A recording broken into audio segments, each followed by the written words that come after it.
अतिशय मी मनापासून भारतीय जनता पक्षाचा ऋणी आहे। या देशाचे माननीय पंतप्रधान मोदी साहेब असतील, आमचे राष्ट्रीय अध्यक्ष असतील, आमचे अमित शहाजी, या राज्याचे कर्तव्यदक्ष आणि लोकप्रिय आणि चाणक्य मुख्यमंत्री माननीय आमचे प्रदेशाध्यक्ष चव्हाण साहेब, बावनकुळे साहेब, चंद्रकांत दादा, या सगळ्यांनी माझ्यावर ही जिम्मेदारी सर्वसाधारण माणसाच्या डोक्यावर टाकली। मी आपल्या मार्फत श्रेष्ठींना आश्वासित करू इच्छितो की आपण दिलेली जबाबदारी अतिशय नम्रपणे ज्या उद्देशाने आपण दिली त्या उद्देशाने तळागाळातील लोकांचं भलं करण्यासाठी या पदाचा मी दुरुपयोग करणार नाही। या पदाचा उपयोग करून जे काही अन्यायाच्या विरुद्ध वाचा फोडण्याचं काम या पदाच्या माध्यमातून मी करेन। मराठवाड्याचे बरेच प्रश्न आहेत जे की केंद्र स्तरावर प्रलंबित आहेत, आपल्या माध्यमातून काय अतिशय मी मराठवाड्याचा मागासलेपणा दूर करण्याचा जो शब्द आहे मराठवाड्याला मागासलेला तो पूर्णपणे दूर करण्याचा प्रयत्न करेन। कारण यापूर्वीचा जो माझा अनुभव आहे आणि ज्या पद्धतीनं देवेंद्रजी फडणवीस या राज्यामध्ये कारभार करतात आणि मोदी साहेबांनी 2014 पासून जो देशाचा कायापालट केला, त्यांच्या आशीर्वादानं मराठवाड्याचा मागासलेपणा दूर करण्याचा पूर्णपणे प्रयत्न करण्याचं मी आपल्याला वचन देतो। त्याचबरोबर धनगर आरक्षणाचा प्रश्न सध्या गाजत आहे।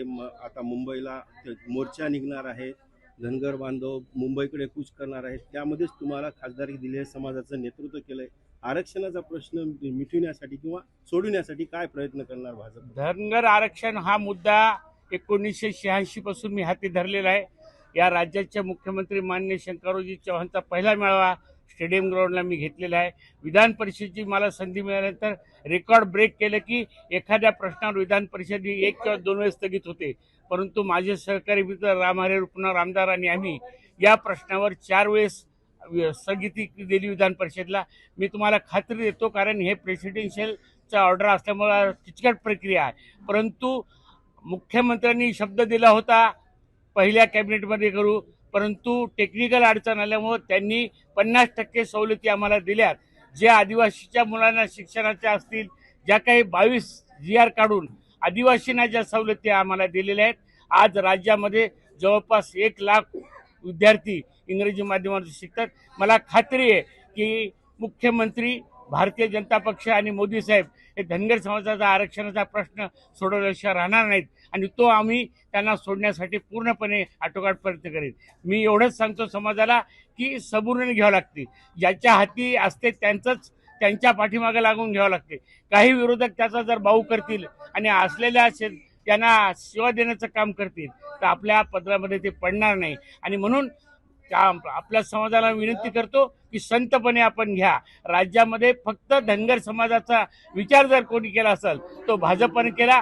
याच्या आधी या देशामध्ये कधी लोकसभेचा सदस्य नव्हता, राज्यसभेचा सदस्य महात्मे साहेब होते, दुसऱ्यांदा मला दिलं आणि ते सुद्धा माझी मागणी सुद्धा नव्हती। मी विचारही केला नाही की माझ्यासारख्या सर्वसामान्य माणसाला या देशाच्या उच्च हाऊसमध्ये भारतीय जनता पक्ष मला स्थान देईल। त्यांना मी त्यांचा ऋणी आहे की आणि ते दिलेलं उच्च स्थान मी खालच्या स्तराच्या माणसासाठी उपयोगी ठरवणार आहे। एवढीच मी आपल्या मार्फत श्रेष्ठींना आणि जनतेला आश्वासन देतो। आंदोलकांशी आपण चर्चा करणार आहात का? आता हे जे 15-20 तारखेपर्यंत जे आंदोलन जाणार आहे मुंबईकडे, मी त्यांच्याशी ऑलरेडीच माझी चर्चा झाली। वास्तविक पाहता 4 तारखेला त्या बाबतीत जी बैठक ठेवली होती त्या दिवशीच मी त्यांच्या बैठकीला जाणार होतो, परंतु मला आमच्या श्रेष्ठींनी त्याच्या आदल्या दिवशीच निरोप दिला की आपण राज्यसभेचा फॉर्म भरण्यासाठी कागदपत्र तयार करून घ्यावे आणि म्हणून त्या बैठकीला गेलो नाही। मला खात्री आहे की त्यांचा प्रश्न सोडवण्यासाठी ज्या काही गोष्टी लागतील त्या त्यांना समजून सांगून सरकारच्या विरुद्ध जे आंदोलन पेटवण्याचा कार्यक्रम विरोधक करतात ते मी त्यांना समजून सांगून तसं होणार नाही याची दक्षता घ्या। महाराष्ट्रातील ताज्या बातम्यांसाठी बघत रहा टाइम्स टुडे टीव्ही। सोबतच शेअर करा, सबस्क्राईब करा आणि बेल आयकॉन प्रेस करा।